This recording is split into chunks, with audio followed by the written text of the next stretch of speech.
Unsung Hero, let's go.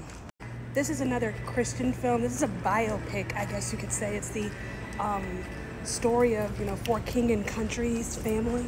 And Rebecca St. James. I guess I didn't know that she was their sister. I'm gonna go watch it, and then I'm gonna tell you what I think. So dramatic. Let's go.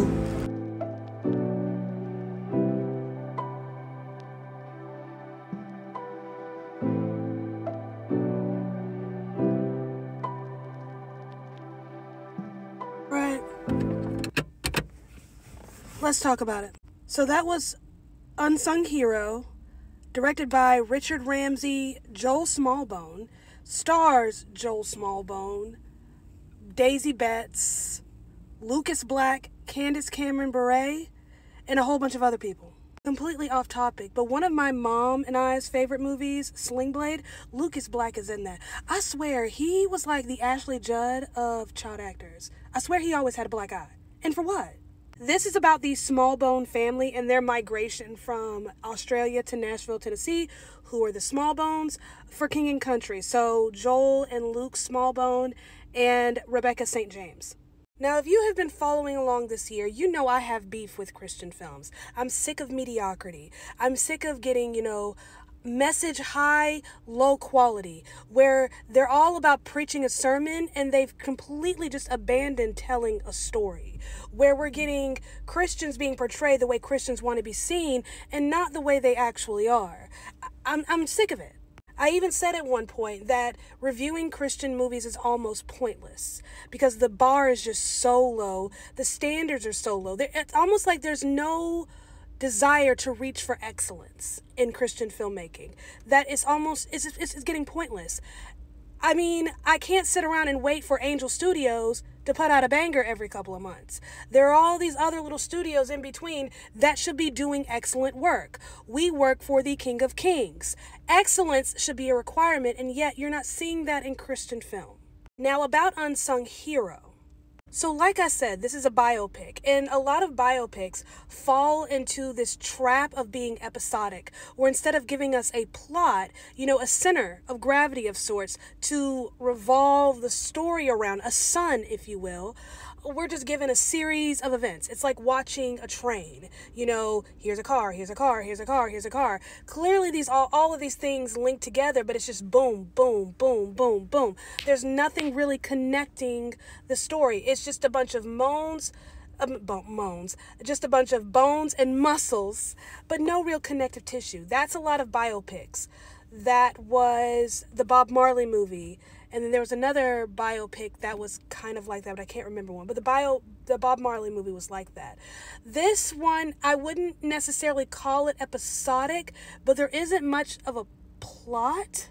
Like, what's this even about? What's the point? So we have David Smallbone, who is the patriarch of the family. It's his wife, and there's 6 kids and a baby on the way.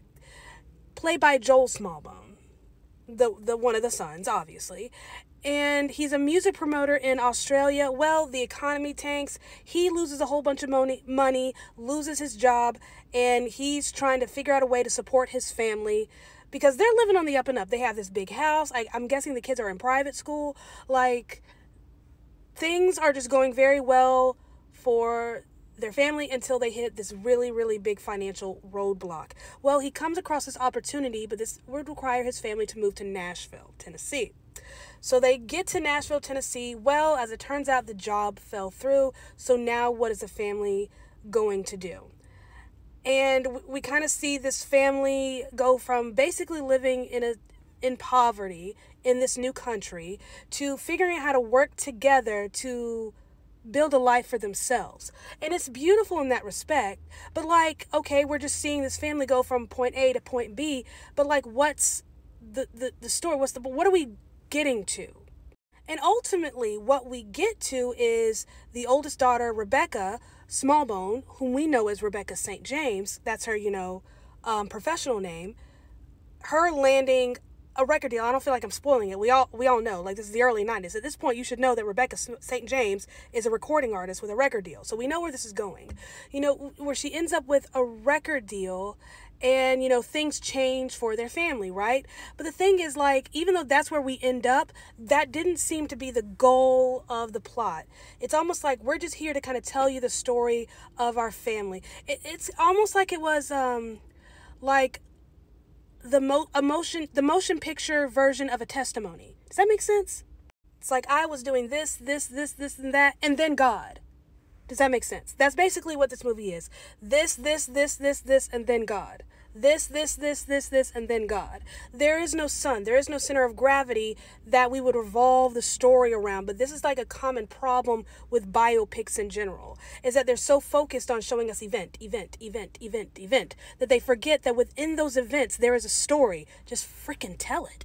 Now, don't take this as me saying, I'm just so sophisticated and worldly, like, I know all things film. No, this is just me saying that I spent 4.5 years studying this stuff, so I'm trained to notice it.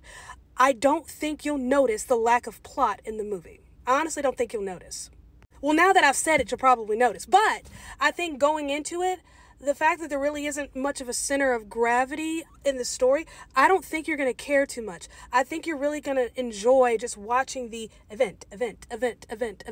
Because they're in spite of there really being no connective tissue, in spite of there being no center of gravity, what does kind of move the story is faith. Does that make sense? Am I making sense? I never know if I'm making sense, and it makes me a little nervous. So that's the biggest issue with the film.